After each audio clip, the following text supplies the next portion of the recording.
Welcome back to the channel. This is your Manchester United versus Brighton preview, a match filled with a roller coaster of emotions. Brighton looking as bright as ever, playing some good football, some threatening football, and really giving us all heart palpitations, man. And it was Manchester United doing what Manchester United do. You know, we have to go behind to go forward. We have to take one step back in order to take two steps forward. That's just the way we've done it, even under the Fergie days. You know, it was a crazy game. We're here to dissect that. So please do smash that thumbs up button and do subscribe if you're new to the channel, man. Let's get into it. Play your initial reaction, man, on that game, man. Penalty right in the last minute. Penalty before halftime for Brighton. Yeah. What's going on in your head, man, after that game? That's a lot of frustration. Just a lot of emotions in general. United. It's sometimes you can't find the words to describe how it feels. There's just a lot of emotions. It's frustration, but it's joy at the same time because we did get that last minute pen. Yeah. But it was really, really pushing the wire to get that win at the end of the day, which is something we shouldn't be doing against potential relegation candidates. Yeah. There's a lot of polarizing emotions that will be involved in today's game, and of course there'll be a lot of polarizing opinions. But I do think there are positives to take away from today. I really do. Maybe more negatives than positives. But I mean, in terms of players, and we'll get to that in a bit, your thoughts on these guys. De Gea, I think, had a fantastic game. I think Luke Shaw had a fantastic game. I think Matic today showed why he still is relevant at this level and still is relevant for Manchester United. I think Paul Pogba was awful, by the way. But anyways, I think Rashford was fantastic as well. On another day, he gets a hat-trick, but unfortunately, 2 of the goals offside. It is what it is, man. So lots of positives. What did you think of David De Gea, his game today? I think he had a pretty good game. He stopped the goals that he should have stopped at the end of the day, which is always fantastic, which is what we need. Still conceding 2 isn't exactly the best, but he did perform all right. I don't have any issue with his performance. No big mistakes that we normally see from him. So a lot of positives to take from that.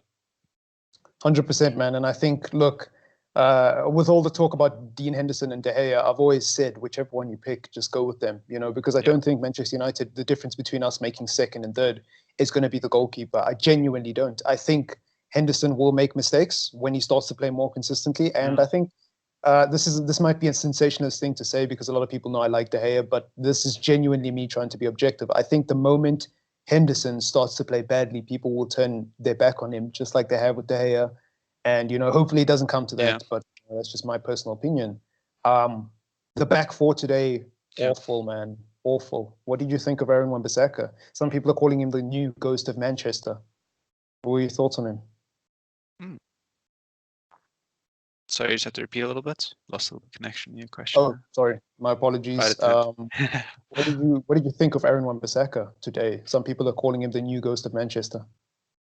I think Aaron actually played a lot better today. We saw a lot more glimpses of his defensive capabilities today. He made quite a few really good tackles again.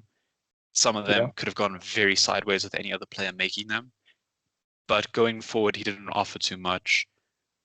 But defensively, he did what Aaron does best. So I think he had a solid game overall. I don't think it was quite a disappointment or a vanishing of a fantastic player.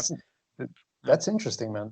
That's interesting. That certainly is very interesting because I think Aaron Wan-Bissaka, maybe not awful as some of the other people on the field, but I think he let quite a few crosses down that right-hand side, man. Brighton were having a feast on that right-hand side. And look, he did what he could. At the end of the day, you can only do so much with Lindelof and Maguire behind you. But I don't know. I've got massive question marks about this guy, to be completely blunt. Towards the end of the game, he definitely showed some kind of drop-off. He let Solly March have a lot of time. But he had like 3 shots at the end before he got his goal. At the end of the game, he definitely fell off. But up until that point, I think he had a solid game for sure. Yeah, interesting, man. Let us know what your opinions are down below in the comments. Don't be shy. The centre-back partnership, Calamity FC, the biggest, the biggest letdown of Manchester United at the moment is our defense. What did you think of the centre-back partnerships? Who was worse, actually? You know, this is our new theme every week. Who was worse, Maguire or Lindelof? Who was the worst? It's like a game show. I think it was Maguire this weekend for sure. I think Lindelof had a decent game. He actually came in clutch with a couple tackles. There were times at the and end a of the couple game of blocks. again where he gave away some mistakes and just threw the Yeah, ball away unnecessarily. But you can see that there was a lot more positives this game.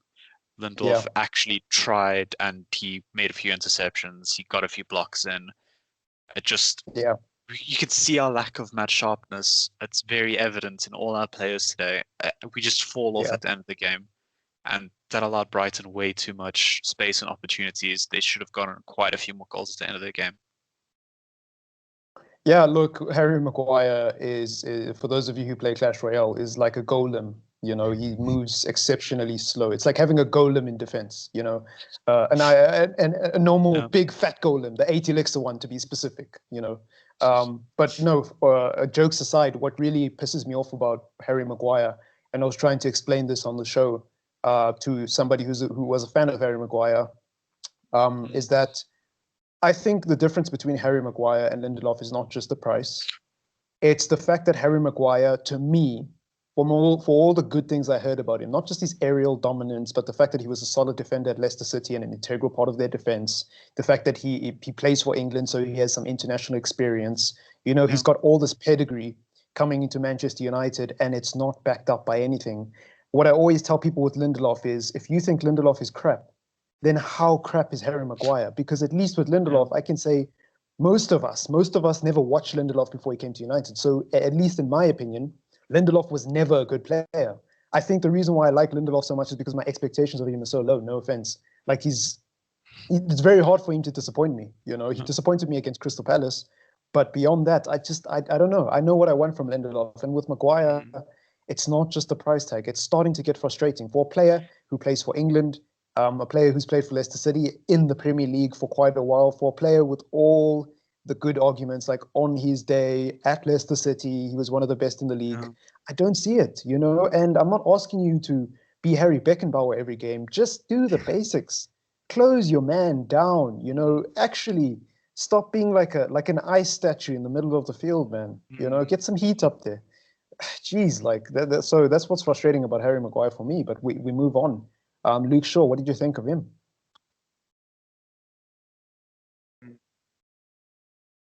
I think Luke Shaw played pretty well. I don't think Yep. it was him at his best for sure, but I do think he had a good game. I think he made a lot happen going forward. He was slightly questionable defensively. There were a lot of moments where he was bested, particularly that Ben White incident where the centre back completely turned him. Mm-hmm. A little bit of a laugh from me when I saw that. Yeah. Can't believe the centre back just turned our left back, who's one of our best defensive assets in this team. Yeah, yeah. But yeah, Shaw definitely had a good game overall. He had a few ups and downs, but mostly He made ups. a magnificent run where Rashford just lost the ball as well. And I was just like, you see, like people want to talk about goals and assists. You know what stats don't show? Stats don't show how many times Luke Shaw has been let down on that left-hand side when Rashford just hasn't passed it back, you know. Rashford thinks he's Ronaldo. You know, I don't need Luke Shaw. I'm just going to go on the inside and try cutting and get a shot off because everybody's going to let me do it. And it's just annoying. But yeah, no, I agree with everything you're saying there. What did you think of the midfield trio, in particular, Paul Pogba? What did you think of him? What did you make of him? Matic and Bruno, of course, as well. Yeah, I think Pogba is lacking a lot of match fitness. Something's off, and it's very evident. He's making a lot of mistakes. There's very little positives to draw from his game. He nearly gave away a pen. It really was not a good day for Paul in the slightest. He was rightfully subbed off. It should have happened sooner, in all honesty. I think he just had a very poor game overall. Yeah, it's interesting with Paul Pogba. Same argument with Maguire again, and with Paul Pogba, it's even worse. You've played in a World Cup final. You had an amazing season at Juventus and were ranked as one of the best box-to-box or defensive midfielders, depending on what you class Pogba as, in the world. And you can't do something as simple as move the ball on in the park. You know, as a midfielder, fundamentally, as a midfielder, your job is to look after the ball, especially if you're a deep midfielder, and make that key transition between attack and defense. It's common sense. Whether you're playing in the park with your mates or whether you're playing high-end football, that doesn't change. A midfielder's job is to be the link between the attack and the defense, and you have to be the best at looking after the ball. And I'm very disappointed with Pogba because for a player with all this class and all this pedigree, he just can't seem to do the simple things, and Yeah. I'm sick and tired of the on his day argument. Yeah, like, look, Busquets on his day is a fantastic DM. He's not that anymore, Mata on his day, has a Premier League title. So I'm sick and tired of the on his day argument. If his day is not going to be today, if his day is not going to be every other day, that argument can get out. I'd rather take a player who gives me a 7 out of 10 every week than 9 out of 10 in the season, and then a 6 out of 10, and then a 4 out of 10, and then another 9 out of 10. We don't need polarizing players like that, man. So with Pogba, I'm Consistency just is very key moving disappointed. forward. Yeah. Yeah. Consistency I is think something we need in United and very much lack. Yeah. Yeah, Donny should have just started, mate, and I think Donny seriously needs to be looked at. A lot of people are saying Donny can't play in Pogba's role. He can. He played there for Ajax. Yes, he loves to be more advanced. He loves to be more involved, but he can play there, better than Pogba at the moment anyways. I think Pogba's got to get his fitness sorted out. But anyways, we move on. Matic, what did you think of him? Matic was really good today. I think Yeah. we can see exactly why he's an integral part of this team and something we can't replace with McTominay anytime soon, unfortunately. Matic controlled that midfield 10 million times better than Pogba could have today. He won the ball back. He distributed it well. He linked up play well. He dropped back to the centre backs when he needed to. He was really good. He was an integral part of our win today. I think Pogba's got to learn from Matic. You can be a world-class midfielder without doing 15 Cruyff turns a game and shimmies and stepovers. Like, just keep it simple, mate. Like, just get the ball and pass it. Learn from Matic. Don't take 15 touches before you pass now like Matic, but learn from Matic. Bruno Fernandes, Bruno Fernandes, the golden boy, the boy who's void of criticism in some people's eyes. Look, first, can I just say about Bruno Fernandes is I've heard a lot of people criticize, and I want to hear your thoughts, but I've heard a lot of people criticize his passing, and I was like, the difference between him and Pogba is Bruno Fernandes is a risk taker. He is in that advanced number 10 role. He has license to play the forward pass. We don't want him playing sideways passes. Pogba is playing in a role where if he loses the ball, we are at risk of conceding a goal, just like if Matic were to lose the ball or if Lindelof were to lose the ball. So that's the difference. So when I hear people complain about him losing the ball, I'm like, yeah, that's going to happen. But the end result is there's always going to be that one moment, that one chance where he gets a ball through to Martial or Rashford. And if he doesn't do that throughout the entire game, the chance of that happening is lessened by far. And Bruno Fernandes is no longer Bruno Fernandes. He's just another sideways passer at United. But what do you think of him? Exactly. The transfer definitely becomes null and void when you take away his risk-taking ability. His range of passing, his vision, his just willingness to let a ball go potentially to the opposite end of the field with no one chasing it down is something we lacked last season a lot, especially 100%. Before Bruno, obviously. That's what we saw with Andreas. That's what we saw with Lingard. It's what we saw with anybody we try to play in that 10 role. They weren't that risk taker. They weren't trying to make things happen. They were just trying to break them down very slowly and ineffectively, which never worked. So Bruno, I think in the first half, he had a very poor game. Yeah. Bruno was very frustrated. He tried to make too many things happen, ended up giving away the pen, if I remember correctly, right? Yeah. Interesting penalty decision. Definitely a pen, though. Yeah, definitely. He was very frustrated. It was very evident. He even got the yellow card later in that half. He just couldn't seem to get a grip on the game in the slightest. Brighton gave him way too much to deal with. And I think second half, he came to life a lot more. He started distributing those balls over the top. He started actively looking for that Rashford, Greenwood, Martial link up.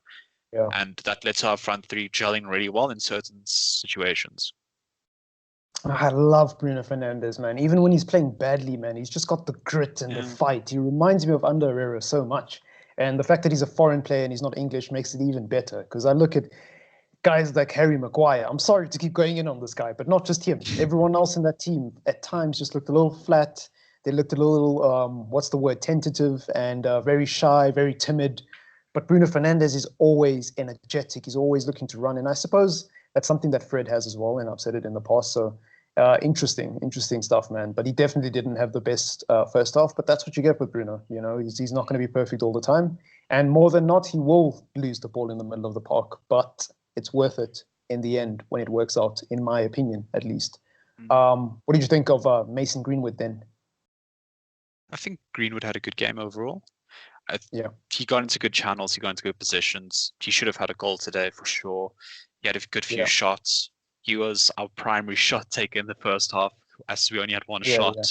So Greenwood definitely had a good game. He's very vital to this Man United team. He brings something different. He brings something that we need. No other player on the pitch can do that a lot of the time. You can't just dribble one guy, pop a shot, and it'll go in 9 out of 10 times. He'll do that. Yeah. And I think he had a good game overall. 100%, man. 100%. Martial, what did you think of him today? I think he was a ghost for a long time. Not his fault, obviously, but we didn't create that many chances. So, what did you think of him? Martial was just pulled the disappearing act, in all honesty, over the past 2 games. It's very disappointing to see because we know what he can do. When you see him play very poorly again, it's something's a bit off, I think, a little bit. It felt like he was tracking back way too much. I felt like Mason Greenwood and Rashford were left alone and us to try and occupy a central role from the wings, and they never really did. He cut inside way too much to try to get involved. He tried to play that Firmino role way too much today, which isn't always his strength. You saw his strength today. It's dribbling past one player, making space for a pass, getting it over to Rashford. Rashford pushes it to Greenwood. Greenwood scores it. That's where Martial's strengths lie, and we didn't really see that today. He didn't try to make dribbles. He didn't try to beat defenders. Something was off. I don't know if it's a tactical thing or if it was Martial himself is not fully fit yet. If his match fitness isn't there yet. Something's off, though. As soon as we see Martial is sparkling best, he's going to start scoring. He's going to start assisting again. And I hope he'll come back soon. But today was a poor showing from him overall. Yeah, and that's where the Harry Kane argument comes in. You know, all valid points that I obviously agree with. That's where the Harry Kane argument comes in. A classic number 9, when they're playing badly, will still get goals because they're able to position themselves in places where it's just more likely for that to happen. And I think the big problem with Martial is he wants to be so involved so much and use some of his other attributes, and he forgets that his primary goal is to score. You know, that's what he's there in the team for. And I think sometimes he does lack in that, and I have seen that not just in the last 2 games. I've seen it quite a lot. You know, even when he was playing well, I was like, damn, this guy's playing well, but he's scoring way too many goals outside the box. You know, like this is just not realistic. It's not sustainable. Eventually, people will catch on to the spaces you try exploit in the edge of the box and how you try shoot. Like in the modern game, people will watch replay footage and they'll be like, okay, this guy doesn't spend a lot of time in the box. Let's play a high line and try and make sure that he can't shoot, you know, and force him out of his comfort zone. But, you know, hey, I still like Martial. I'm still his biggest fan. So let's just see what happens this season. It's a big season for him because he's going to have a massive season overall, I think. Yeah, it's a massive season for everyone, but it's a big season for players like Anthony Martial because he needs to sit down the haters. He needs to show why he deserves to be Manchester United's number 9. And if he can follow up this season with another 20-goal season after last season, then the Harry Kane argument dies. But if he struggles this season, the Anthony Martial hate train will start all over again. And I tell you what, this time it will be faster and more furious than ever, you know, especially if United capitulate as much as we expect them to with our defensive problems this season. But anyways, Rashford, what did you think of him personally? You know, I thought he was amazing. You know, not just because we share a name, but he's just one of my favorite players. But anyways, sorry. What did you think of him? Fair play. But I think he was my man of the match today. He looked very sharp. He tried to bring back that form that he had last season, which looked really, really good. Whenever Marcus Rashford is on his day, he is one of the best players in the Premier League. No doubt about that. But it's just when he falls off that cliff, it's very noticeable in the team. Today, he was involved in a lot of play. He was offside a lot, unfortunately. That's probably the only downside to his game today. He was offside, but he was involved a lot in the play. He should have got an assist. He should have got another goal. But his goal was really good. He made Brighton's defense look like idiots. He did that last season as well against Watford, was it? I believe. Was it Watford? Yeah. Watford, it might have been the second time around, not the first. Definitely not the first, but the second time around. Yeah. I think after we just signed. Yeah, he makes defenders look silly when he's on his day. He has really good shots. He's fantastic dribbler. He showed off his pace a lot today, which we made a lot of use of down that left-hand side. Shaw should have linked up with him a lot more for goals and assists. As soon as that starts clicking, we're going to have a lot more goals in general. Yeah. As soon as that Shaw just can get that one pass off just to Rashi, sometimes you just need that. But it's been close. Yeah. It's been very close to that happening already. And I look forward to what that partnership can do down that left-hand side going forward. Hopefully Rashi can keep up what he started last season and not fall down again. Well, look, I think people misunderstand Marcus Rashford. I do. I'm obviously one of his biggest fans on the show, but it's not because of that. I think I've watched him for a long time, and you and I and everybody watching the show has watched football. There are players who are consistent at the highest level. There are players who are consistently average or consistently above average, and then they have the odd good game. And then there are players who are hot and cold. That's the only way I know how to describe it. They're hot and cold. They're not very consistent, but when they are hot, it's worth it. And it always seems to come for some reason. It always seems to come at a time when the team needs them. And I think Marcus Rashford's that kind of player. For some reason, he plays well when Manchester United aren't doing that great. But when we're doing great and we're doing fine and we're on a winning streak, Exhibit A after COVID, all of a sudden was a ghost when Pogba, Bruno, Martial and Greenwood were doing their thing. And I think that's just the kind of player he is. I'm not saying he should be void of criticism. Obviously not. There are things he definitely could do to improve as a player. His football IQ and sometimes being a bit too one-dimensional is pretty frustrating, and I get it. But ultimately, this is why we need someone like Jadon Sancho, because when Rashford isn't playing well, when Greenwood isn't playing well, we need someone who comes in and is consistent. You know, because even Jadon Sancho has bad games as well, but the difference between him and Rashford is the fundamentals never change with Sancho. You know, and that's what I love about Sancho. The fundamentals never change. Even when he's playing badly, he still makes good decisions. He simplifies his game, etc., etc. And I think Rashford needs to learn that, but I don't think he will, because it's very difficult to change the way you've played football ever since you were a kid. You know, it's worked for him to get 20 goals last season. Why would he change it? You know, that's just my 2 thoughts, my 2 cents, sorry, on Marcus Rashford. What did you think of the late decision to bring Eric Bailey on? Was your heart pumping even harder than it was before that? I'm not gonna lie, it was a little bit, because we know what he can do and we know how aggressive he can get. But luckily, he wasn't a liability today. He was definitely a strength when he came on. He made a really good interception right away, heads the ball out the box. It was a decent showing. There wasn't much else to see, but he was decent, to say the least. Yeah, 100%. And what did you think of Ole Gunnar Solskjaer, the way Manchester United set up? Your general thoughts on the game as a whole, the tactical analysis from the first half to the second half. Do you think Brighton were levels above us, or do you think they were just marginally better than us today? I think Ole, for the second week in a row, has gotten outschooled again tactically. No doubt about it. I think Brighton and Graham Potter line up very well. They lined up to counter United. They lined up to break United down. We were completely frustrated in the first half. We didn't know what to do. We walked into this match assuming we could play our own game and just get away with a win. And Brighton just stopped us in our tracks straight away. They dominated possession. They dominated shots. They hit the bar. They hit the post and bar collective 5 times this game. They should have had a lot more goals. I think they were very, very unlucky to not get anything out of this game.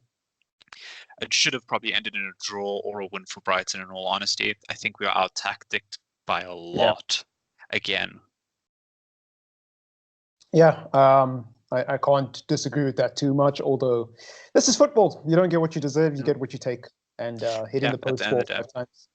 Hitting the post 4 or 5 times can be misleading. I think De Gea had some of those covered, number 1, number 2. The post, people glorify the post like it's, oh, he nearly scored, but it's like, yeah, exactly, he nearly scored. He didn't, you know what I mean? He didn't, So, it's one of them things. It's one of them things. If you think hitting the post means, you know, they deserve to score, cool, good for you, bro, good for you. At the end of the day, we won. I think it was interesting. I think Harry Potter made our defense look like statues. Statues today. You know, one of them was a royal ghost of Manchester, but I'm not going to go in on him too much. You scored one of the best right backs of all time once upon a time on this channel, which I still think is nuts, you know. But anyways, that is not the show for this. I think that about wraps up the show. Any final words on Manchester United, what this means for them going forward? Are you happy with the result? Where are you in relation to Manchester United's performance, and what are you looking forward to next week? I still think we have a lot to prove. I don't think this was good enough. We may have scathed the win again, but this wasn't good enough. We need to do a lot better to keep up with the teams ahead of us right now. This isn't good enough. It's as simple as that right now. This isn't good enough. 100%. I think a lot of it comes down to our defensive problems, but at the end of the day, look, Ole Gunnar Solskjaer, people will go in on him. People, if you're Ole out, you're Ole out. If you're Ole in, you're Ole in. If you're just like me and you're in the middle and you're just like, there's no point, and let's just wait and see what happens. I don't think that's the argument we need to be having right now. I think the argument we need to be having right now is who's responsible for the ineptitude in the transfer window. Why did we not sign players at the beginning of the season when we knew we needed to strengthen, not just to keep up with Man City and Liverpool, but also to stay ahead of Chelsea, Arsenal, Tottenham, and surprisingly even Everton, because they've had a better transfer window than us, arguably. They have. And I think the wider argument, a lot of people will go in on the manager, and that's the way football works. That's the way life works. The CEO always gets the blame of a company because he's the overall leader. But we have to look at some of these players and say they have to take some responsibility.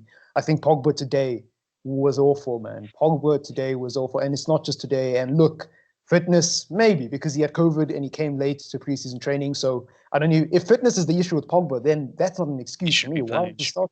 Yeah, he shouldn't be playing. If fitness is really the issue. Yeah, so clearly fitness isn't as big of an issue, according to someone who's involved in the selection. We're going to assume it's Solskjaer. Yeah.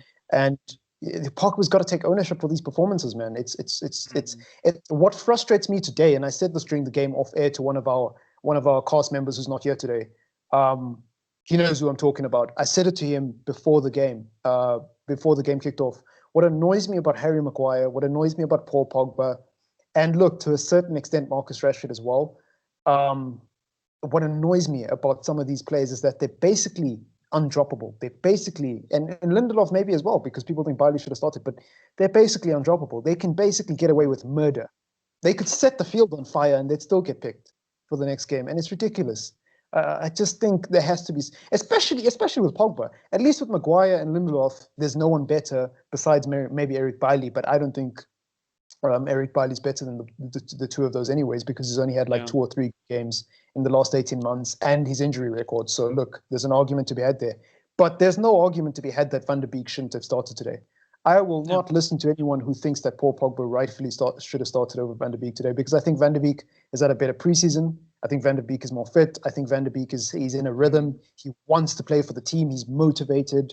And he's just got more energy. And he's a lot simpler. You won't see him do 15 Cruyff turns and not looking behind him and then giving the ball away. It's honestly frustrating. But we move. And if you don't learn to look at the positives with this team, you will end up depressed because of the Glazers. It's been your boy, Triple M. I hope you enjoyed that. Subscribe to the channel if you are new. Please do hit that like button if you breathe oxygen and you actually want to be a useful person in this world. And enjoy the rest of your weekend, man. Peace out.